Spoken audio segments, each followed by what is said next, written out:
The views and opinions expressed on this program are those of the participants and do not reflect the views of BronxNet or the program underwriters.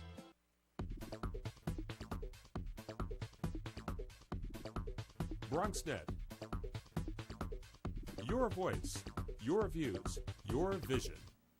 And welcome to Perspectives. We recently celebrated Father's Day, but today on Perspectives, we're going to take a special look at a special fatherhood initiative, a program that's making a difference and an impact in the lives of young men all across New York City. That's straight ahead tonight on Perspectives. What's on your mind? Let 'em know. What's on your mind? What's on your mind?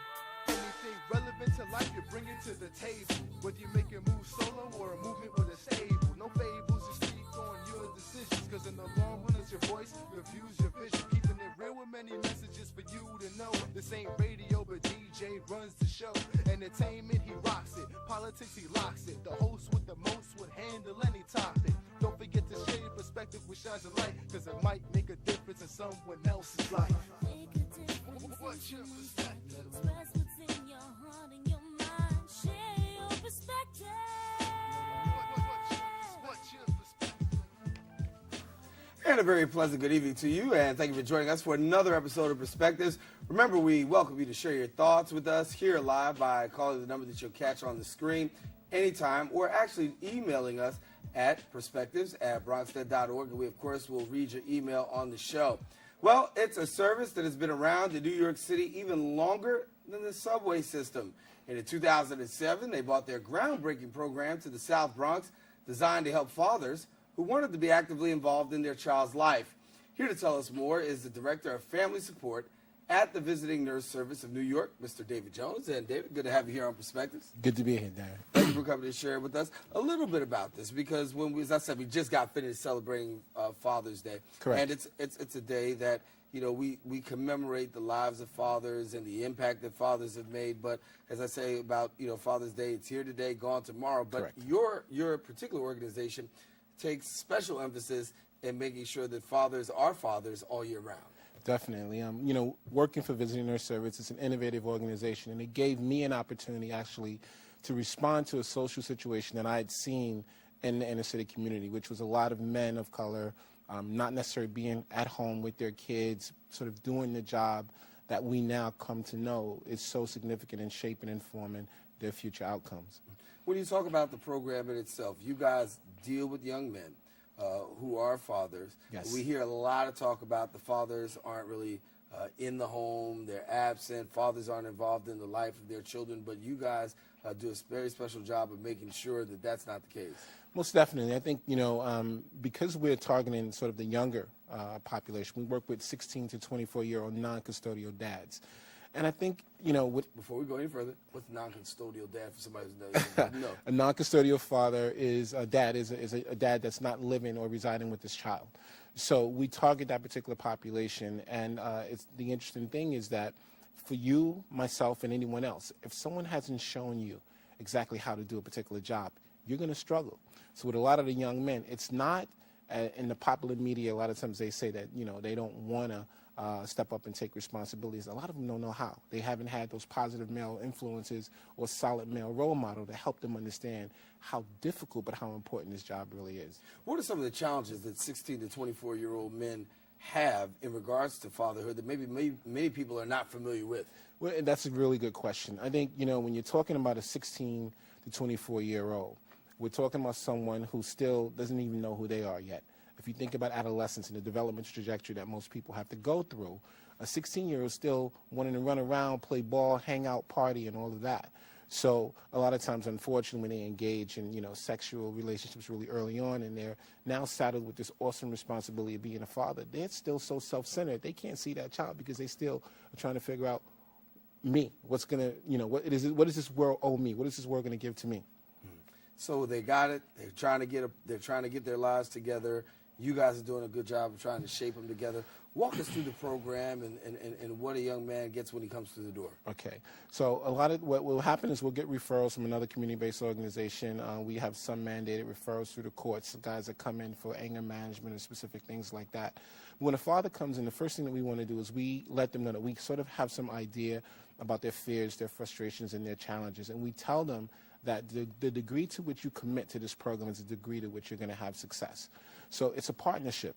A lot of programs are very prescriptive, meaning that when someone walks in the door, they have a tailor-made recipe for what they need to receive. Well, what we try to do is get to know that individual first, know a little bit about their history, their background, their experience with their parents. And then we sort of say, okay, so you have a lot of different options. If you're 16, how realistic is it that you're going to be able to subscribe to the societal definition of what it means to be a father, which is provide financially? Most 16 to 21-year-olds, even up to 25, they're not really stable to be able to do that. So then we start to talk about how can we expand your role? How can we expand your definition of what it means to be a father so that you could do some meaningful things in your child's life?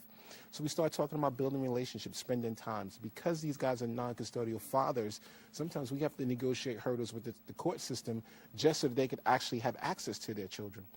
So it could range from a variety of different things.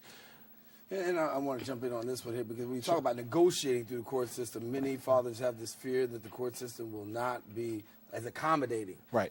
To a father. But you guys have a special way of getting in there and making sure that in some cases that happens. Historically, that was the case. I think what we've been able to do, we have so many different approaches to sort of establishing ourselves in the community. So we develop relationships. We have a relationship with Bronx Family Court. And so a lot of times, because they know about the service that we provide and they're supportive of that service, we tend to be able to go to court with these young men. We tend to be able to advocate for them. But not only that, what we do on the flip side is we prepare them for how they need to be when they go to court, how they need to be appropriately dressed, how they need to speak to the judge, and how they need to sort of talk to whoever their legal guardian is and say, listen, this is what I need you to say. You know, because a lot of times if you're not educated enough to articulate, you have to educate them on how to help you. And a lot of times we do that. And then most people are not, comfortable talking to professionals and sort of advising them because they have a particular degree. Well, recently we know that your program actually had a very successful graduation. Yes, thank you. Dealing with young fathers. Share a little bit about this graduation, because we're going to show the whole story in a few seconds, but just share with us a little bit about the program and the graduation. Well, the graduation was a culmination of a lot of work. We have found in the 3 years now that we've been running this program in the Bronx that there are some specific outcomes. We've been able to increase their parenting competency. That means sort of increase their knowledge about child development and parenting skills. We've actually had significant impacts on behavior modification, which that means helping these guys change behavior. A lot of them come in, their street, their hood. They don't really understand what it means to self-regulate. Self-regulation helps us to be successful in life. So we help them with behavior mod in relationship to making sure that they're parenting appropriately, that they're thinking differently about corporal punishment, that they're communicating more effectively with their partners, their child's mother. So we've improved not only their communication across the board with their children, with the court system, with service providers, with their partners, but we've also improved the co-parenting relationship, because irrespective of whether or not they're together, they still have to come together and come to terms with how they're going to raise this child. So those are some of the main outcomes that we've had. The graduation gave us an opportunity to really celebrate the success of about 18 young men who've been in the program on average about a year and a half. Some of them have actually been with us a little bit longer. And we have remarkable accomplishments. Some of these guys are in college right now. Some of them have already graduated. We have one father that's getting his master's degree. We have another father that's in Fairfield University in Connecticut. So these are real meaningful outcomes. Several of them graduated high school because they came in on the younger end of the scale. But we try to tell them that, the way in which we expect them to commit to the program really helps extend that commitment to other aspects of their lives. And so they begin to learn the importance of setting goals and following through and sticking to them. Well, recently our cameras were out and about, and we were at the recent graduation of the VNS New York Fatherhood Program. Let's take an inside look at what we were able to see.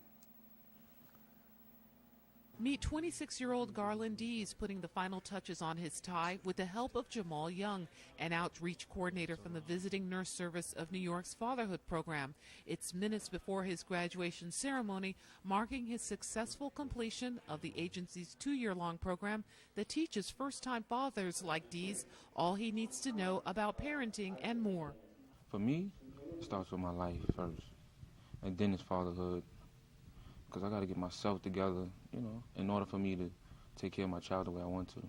And 2 years later, that's exactly what Dees is doing. Weeks away from completing a 10-week building maintenance course offered through the Housing Preservation and Development, he's now prepared to fully take on his role as a parent. Definitely been some growing and changing going on. I actually feel my age now.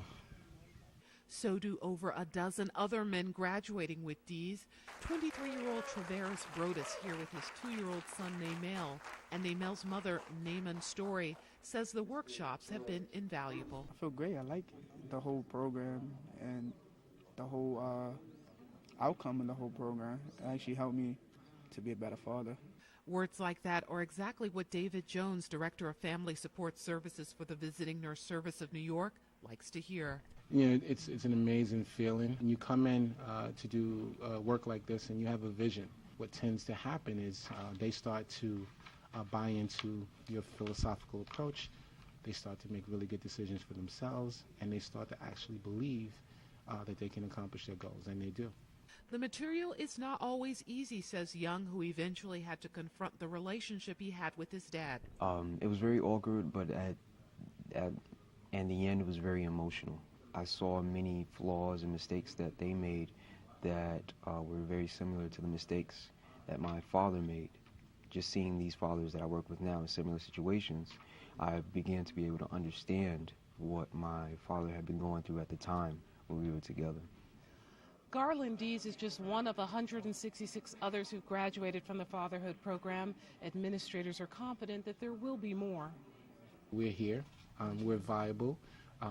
Our funding agency has extended our contract for an additional year. We're here in the Bronx. The services are available, and we would love for any father who finds himself needing some support to reach out to us.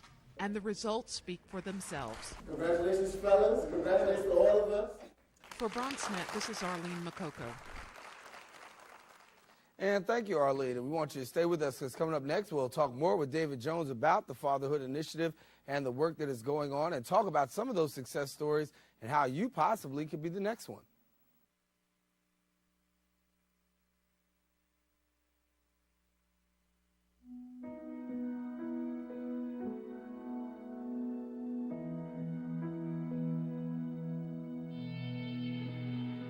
Every year, mothers lose their babies to gun crimes.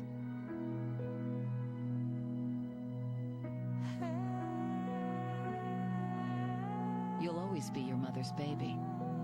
So before you commit a gun crime, think about who you'll leave behind. Gun crimes hit home.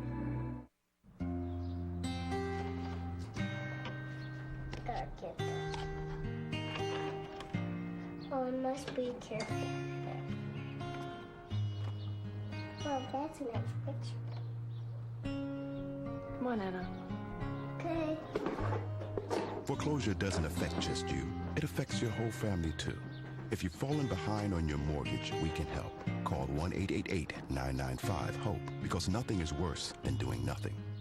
Hi, I'm Sonia Richards of the 2008 U.S. Track and Field team.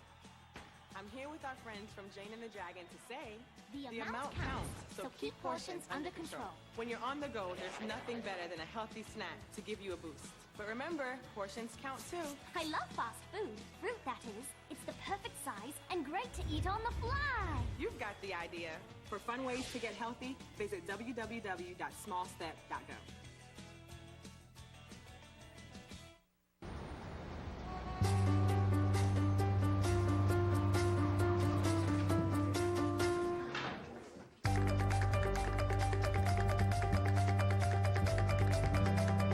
Big dreams and good grades aren't enough to get into college. There are actual steps you need to take. Finding someone who can help is the first and most important.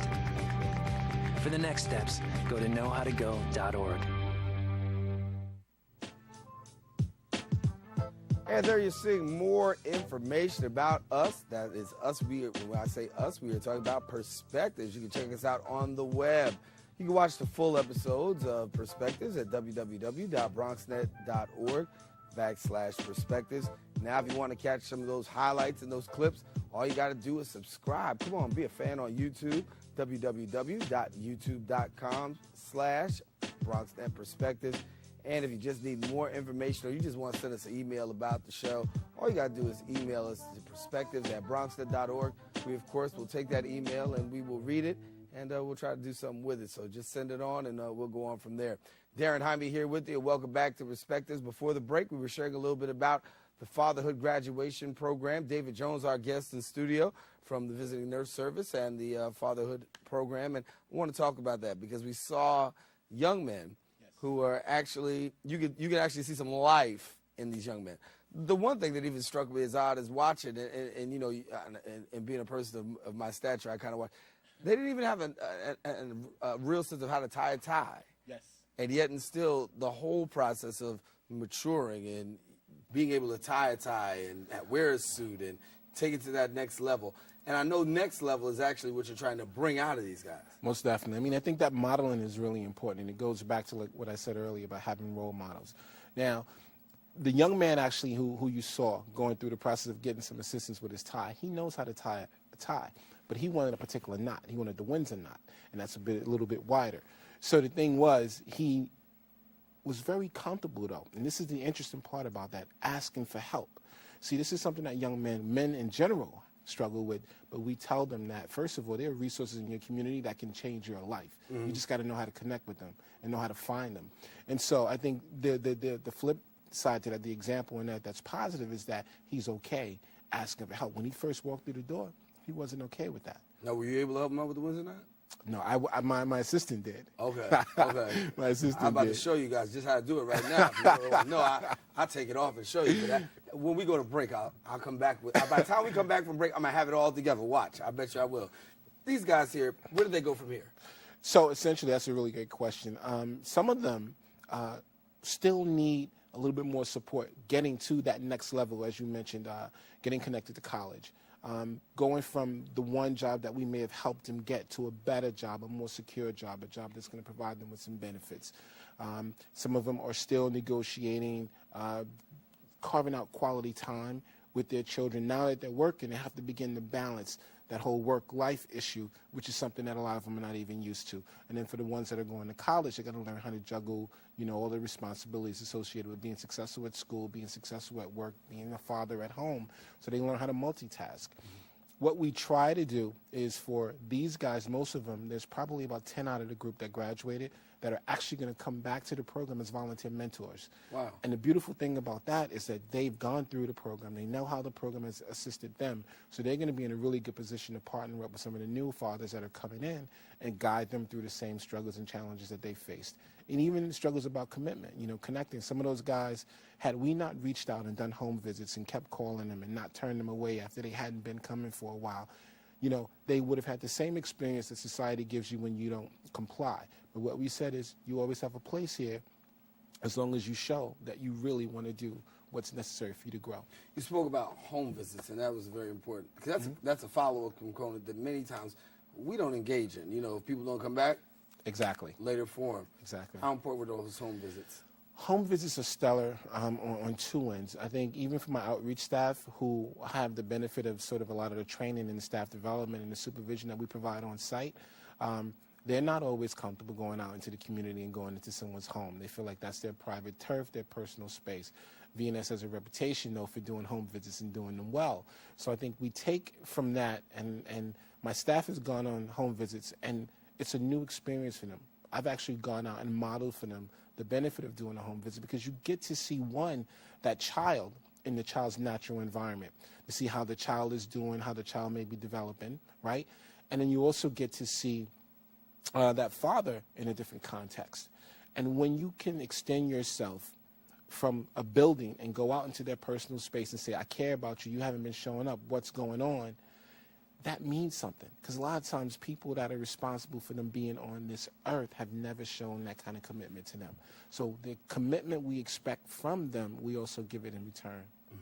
Somebody might be just tuning in and say, wow, this is very interesting. I saw the piece. How do I get my son involved? How can they become involved? Well, you know, they can either go to the website www.vnsny.org, or they can call our main number, 718-742-7057. Our administrative coordinator will take all their information. Usually when someone reaches out, if it's a community-based organization, we can fax over our brochures, we can fax over referral forms, and they can make a direct referral through fax or telephone. If it's a client, if it's someone who's really interested and wants to help, even if they're on the fence, if they're questioning whether this is the right thing for them to do, give us a call. And you've even got an outreach place in Far Rockaway. Huh? Yeah, well, the program actually originated in Far Rockaway back in June of 1997.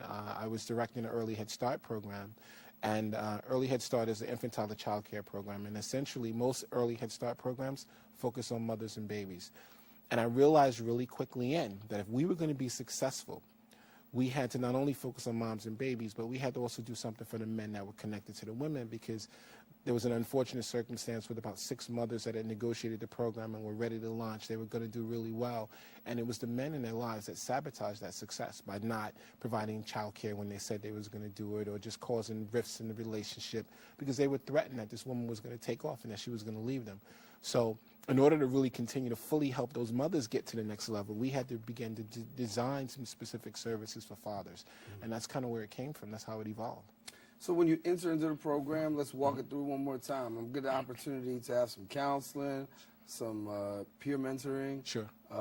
And what about basically just getting out and having life experience? Well, we, like you said, there's specific services, the individual counseling. We do couples counseling, conflict resolution, mediation, anger management, domestic violence, a full spectrum.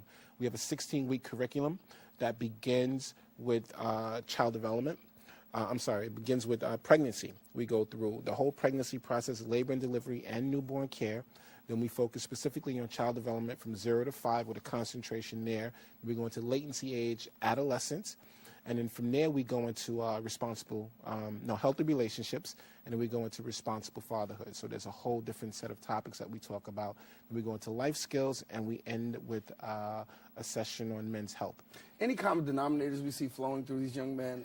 When you talk about healthy relationships, I'm thinking about healthy relationships and paralleling that with fatherhood. Any common denominators that flow? Sure. It goes back to the model. I think a lot of times, unfortunately, people learn how to be in healthy relationships after they've gone through a few failed relationships most often. And so a lot of times what we do is we start to get them to start to think about the qualities beyond the physical. Like, is this someone that you can communicate with? Do you have some things in common? If by chance you're dating this young lady and you happen to be in a position where you now are impending fatherhood, is this someone that you could spend the rest of your life with? Unless someone really talks to them and have them begin to start to think about that, they're not going to do it.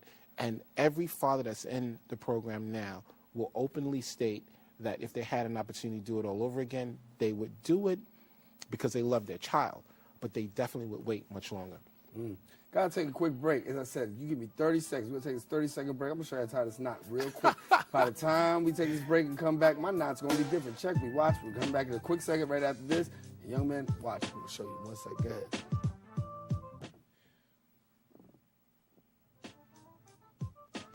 Try to make this happen. Hey, how's it going? Sir, are you okay? What? Oh, this? It's probably nothing. I'm sure it'll go away. Go away? But, sir, that can't be good. No, it's cool. Really. Do you want a napkin or something? Everything's fine. Thanks. You wouldn't ignore this. So why ignore the signs of a stroke? At the first warning signs, call 911 immediately, because time lost is brain lost.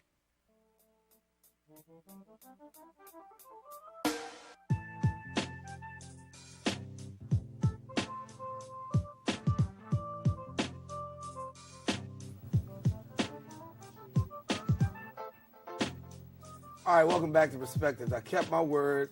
I said I wasn't going to do it during the commercial break because it was longer than 30 seconds. I don't want anybody emailing me saying it took longer than 30 seconds. So we're going to do the basic one real quick, and we're going to do it real quick. Right, Dave? Now tell me, stop me when I'm wrong. Okay. All right, this is how we're going to do it. It comes like this. Go around. All right, there you go. That's the first one. We're going to do the basics. We'll do the basic, right? Right. Then we flip it in, right? Then you flip it in like that, goes over, you come down, boom, boom.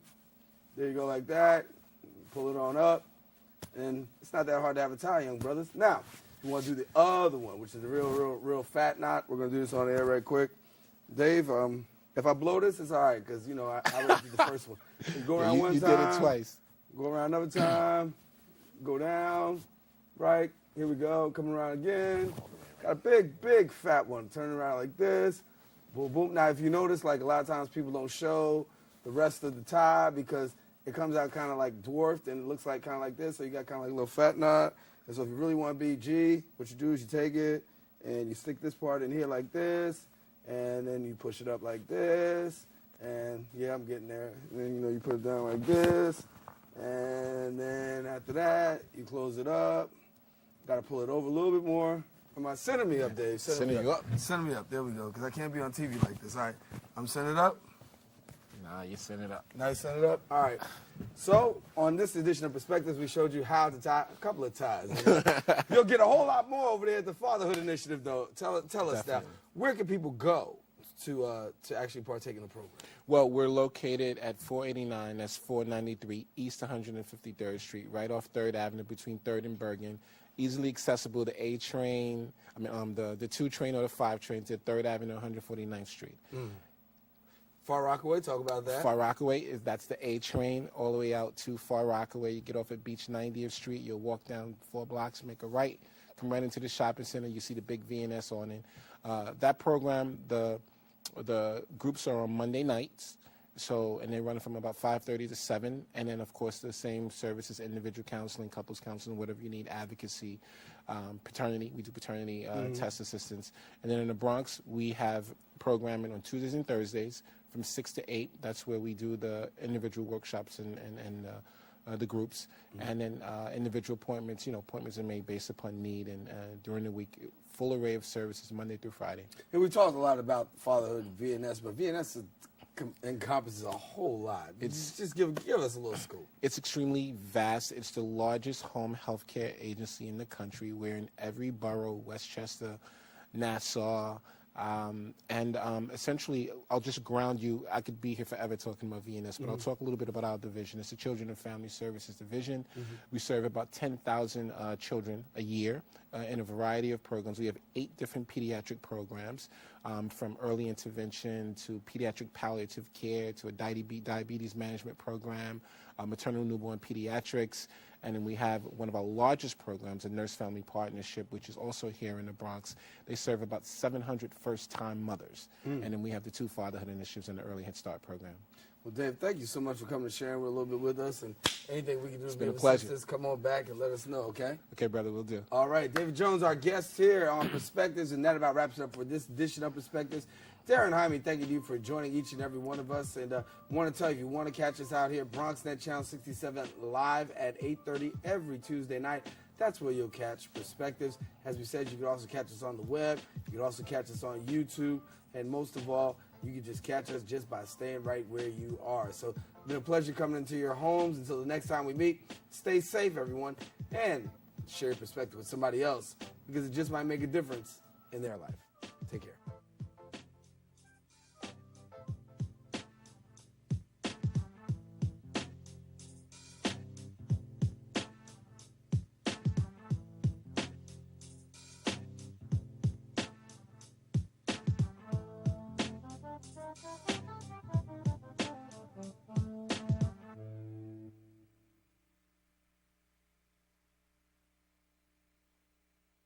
What's on your mind? Express what's on your mind.